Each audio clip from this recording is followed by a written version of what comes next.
hatukuona kiza, kila kona machozi, masikitiko, ukatili umeenea, asasi watoto takandamizwa, ubakaji, unyanyasaji, wazazi wahusika.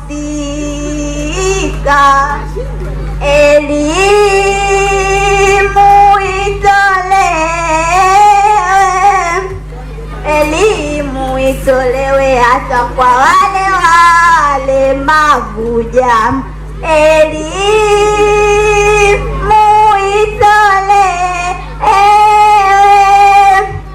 Elimu itolewe hata kwa wale walemavu jamaa. Ubakaji, unyanyasaji umeenea hata kwa wale wasojelewa. Unyanyasaji wa kijinsia bado twatendewa. Mimba za utotoni zimeenea, umri mdogo zikitokea. Mila potofu ndo zinachangia kwenye jamii zetu. Ukatili hatafuta nani nchini, unyanyasaji wa kijinsia tuondoeni jamani. Ukatili hatafuta nani nchini, unyanyasaji wa kijinsia tuondoeni jamani. Umetuathiri kifikira na kiakili, unyanyasaji wa kijinsia, sijui lini utatoweka. Ndoto zetu zapotea,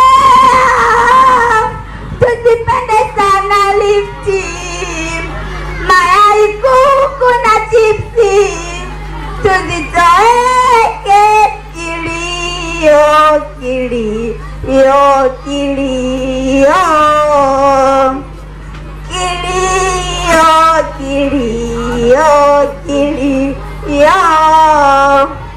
Nashukuru kunisikiliza.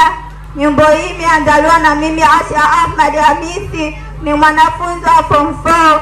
Na waomba wageni rasmi, wadau wote kupinga ukatili wa kijinsia, kwani unatuathiri kifikira na kiakili kama nilivyoelezea. Asante. Pia tunaomba kuimarishwa kwa mifumo ya ulinzi wa mtoto ili kuhakikisha watoto wote, hususan watoto wa kike na watoto wenye mahitaji maalum, wanakuwa salama dhidi ya aina zote za ukatili. Tunatoa shukrani kwa serikali,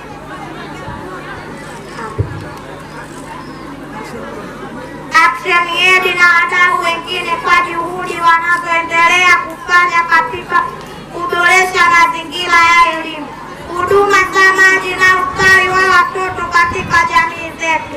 Tunapenda kuona kila mtoto anapata haki ya elimu bora, maji safi, usalama na fursa sawa za kufikia ndoto zake. Mwisho, tunaahidi kuendelea kusoma kwa bidii, kutunza mazingira, kutumia vizuri huduma zinazotolewa na kuwa mabalozi wa amani, usafi na maendeleo katika jamii zetu. Asanteni sana kwa kutusikiliza. Imetolewa na watoto kwa niaba ya watoto wote waliohudhuria maadhimisho ya siku ya mtoto wa Afrika 2026. Kabisa. Hali ya maji shuleni kwetu bado ni changamoto. Na hii shule gani? Jina langu ni Asha Ahmad Hamisi, natokea shule ya Kivinde Sekondari. Hali ya maji shuleni kwetu bado ni changamoto. Nasema ni changamoto kwa sababu naona mazingira yanakuwa ni machafu, hasa kwa upande wa vyoo vyetu, na hii inasababisha kutokana na kutokosa maji au maji kuwepo madogo, ambayo inapelekea usafi kutofanyika kwa muda unaohitajika. Wako mtoto wa kike inakuwaje sasa? Kwangu mtoto wa kike hii ni changamoto, na imani watoto wa kike wanapitia katika kipindi tunaita period. Kipindi kile kinahitaji maji ambayo yanahitaji wewe mtoto wa kike uweze kujisafisha, lakini kutokana na kutokuwa na maji ya kutosha inapelekea mtoto wa kike kukaa na pedi kwa muda mrefu. Mwisho wa siku madhara kama magonjwa yanaweza kutokea. Kata ya Kivinje ina jumla ya shule 12. Shule za msingi ziko 8 na shule za sekondari ziko 4. Jumla shule 12. Katika hizi shule 12, shule zote zina visima angalau vya kupata maji ya kuweza angalau kukidhi mahitaji madogo, lakini hayatoshelezi. Na maji haya yamefikaje pale shuleni? Maji yote yaliyofika shuleni wameleta wadau mbalimbali, kwa sababu Kivinje haina maji yale ya mfumo kabisa. Kwa hiyo maji yaliyokuwepo ni yale ambao wadau mbalimbali wametusaidia angalau watoto wetu waweze kuyatumia. Kwa hiyo katika shule zote 12 zina maji angalau kidogo, isipokuwa tatizo kubwa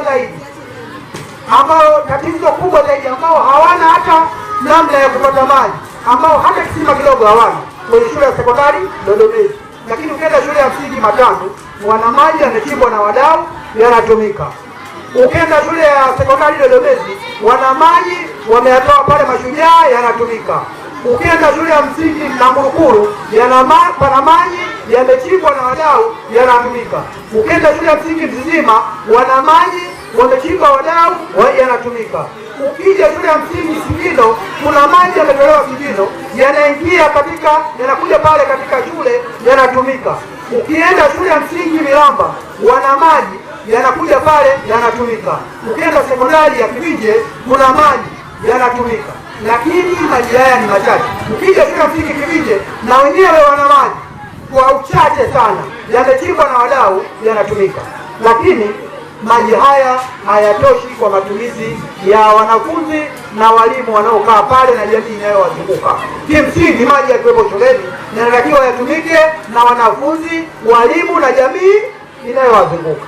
Kwa hiyo nini mpango wa serikali? Nijibu lile swali. Mpango wa serikali, tayari serikali imeshafanya utaratibu. Mheshimiwa Mama Samia Suluhu Hassan kupitia mradi wake wa Mavuji, kuna mradi mkubwa wa maji unaopeleka kila masoko na mabomba yameshapelekwa mpaka Magengeni, lakini pia na huku Mgongeni yameanza kusambazwa. Muda wowote tunaamini tatizo hili litakwisha. Tunamuomba Mwenyezi Mungu tatizo hili, na kwa jitihada ya serikali inayofanyika kufikia mwezi wa 8 huko mbele tutaweza kupata maji ya kutosha na vijana wangu watapata maji ya kutosha. Na ni kweli kama shule haina maji hata masomo haina, kwa sababu kuna wakati kuna vyoo vinataka kudekiwa, madarasa yanataka kudekiwa, watoto wanataka wawe safi. Tunatumia muda mwingi kuwaagiza watoto walete maji, mpaka watu wengine wanawaimba watoto wetu kwamba hizi shule ni za kibuyu na ufagio, kwa sababu hakuna maji pale shuleni. Kwa hiyo pia tunaombeni wadau, TUWASI, ACTEN na wengine mliopo hapa, kama tuna nguvu ya kuzisaidia baadhi ya shule ambazo mmeweza kusaidia mambo mengine katika hii miradi ya maji, basi mtusaidie tuweze vijana hawa waweze kupata maji. Shule ambayo mpaka sasa hivi napata changamoto itakuwaje, maji watayapataje? Mojawapo ni Matandu. Kwa nini? Mradi huu mkubwa wa maji hauelekei kule Matandu, na tukumbuke Matandu sasa hivi kufikia mwakani Januari watakuwa na shule 2. Shule ya kwanza, shule ya msingi Matandu ambayo iko pale na ina kisima kidogo, lakini tumepata fedha kutoka kwa Mama Samia Suluhu Hassan milioni 585,085 kwa ajili ya ujenzi wa shule mpya, milioni 560 kwa ajili ya ujenzi wa sekondari mpya pale kwenye viwanja vya Matandu. Lakini tunapoenda kujenga shule hapana maji wala hakuna maji yaliyokuwa karibu. Kwa hiyo tatizo hili maana yake, wadau, tunatakiwa tuungane, tuhakikishe tunaungana na serikali kutatua changamoto iliyopo pale Matandu.